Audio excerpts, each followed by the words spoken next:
नाही, त्या चित्रीकरणाच्या वेळी जे सद्गुरूस्थ बाबांच्या समोर जाऊन बसले हे तर अतिशय निषेधार्ह गोष्ट आहे. म्हणजे हे साई भक्तांच्या भावनेचा तो एक प्रकारचं अपमान झालेला आहे. मुख्य कार्यकारी अधिकारी महोदयांनी त्या संदर्भात त्यांनीसुद्धा गंभीर दखल घेतलेली आहे.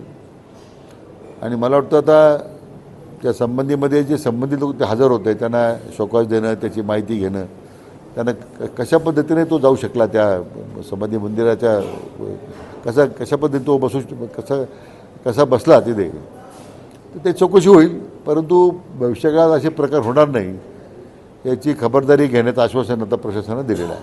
संस्थांमध्ये देखील नाराजी होती.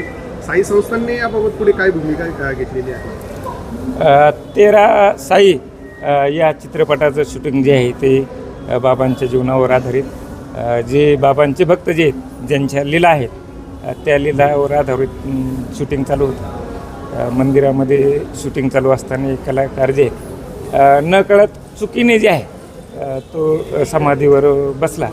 तसा तो शूट नव्हता, अगोदर शूटिंगमध्ये ते नव्हतं, परंतु चुकीने घेतला. तर ते शूटिंग जे आहे ते डायरेक्टरने जे ताबडतोब बोलून ते शूटिंग जे आहे ते डिलीट केलेलं आहे आणि त्यांच्याकडून आम्ही ते लेखी बी घेत आहेत. जो प्रकार घडला त्याच्यामध्ये कोणाचा आमच्या कर्मचाऱ्याकडून काही चुकला असेल तर त्यांची चौकशी केली जाईल.